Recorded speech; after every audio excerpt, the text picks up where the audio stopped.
Jason Richburg, County Legislator.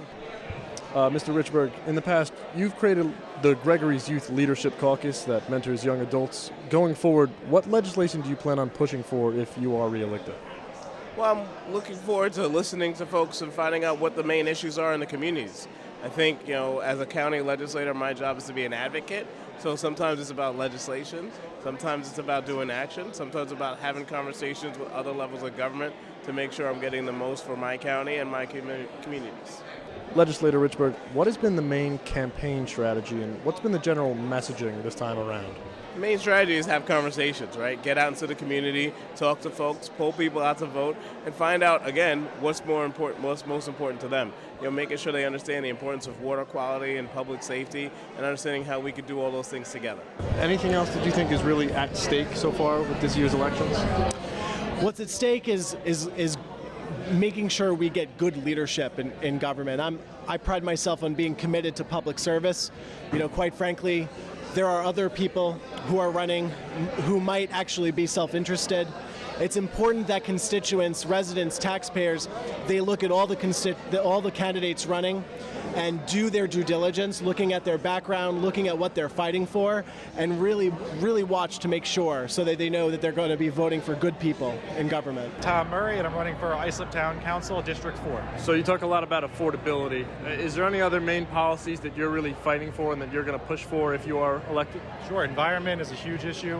Where I live, we don't have sewers. So where I live, we have cesspools in our front lawn. It's terrible for the bay, it's terrible for the environment. We need funding, we need change now.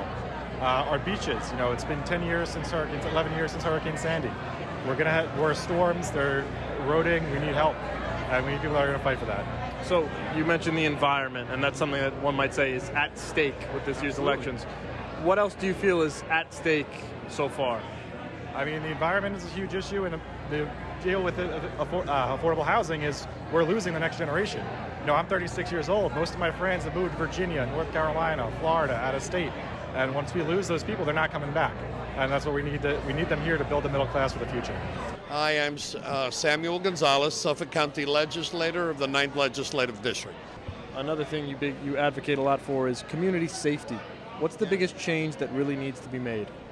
We need more police officers on the street. I've been able to do that at the 9th Legislative District in certain areas that have been high crime, high drug areas, and have been changed complete. But that's because I've been working with Suffolk County, the police commissioner, who's been a very strong advocate with me, and working with our local precinct. So I think if we keep the pedal to the metal,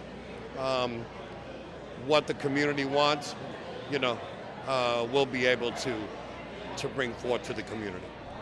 So, Mrs. Kent, additionally, you also push for environmental reform. What's been the biggest challenges you've been facing so far? Well, water quality. Water quality is of ultimate importance. We have over 400,000 antiquated septic systems that are putting nitrogen into our waterways. In our area, also our aquifer is right below our feet. So it's our waterways and our drinking water. A third thing you've pushed for, you want Albany to pay their fair share. If you are elected, how would you make that come about? Well, one thing I'm going to say about there are only 2 legislators on the East End. There are 18 total legislators in Suffolk County, 2 on the East End, so we need really strong voices out there. And I am certainly a strong advocate for the East End, and I will be advocating strongly for any grants or funding that is available that could come to the East End. Legislator Kent, thank you so much for your time. It was my pleasure.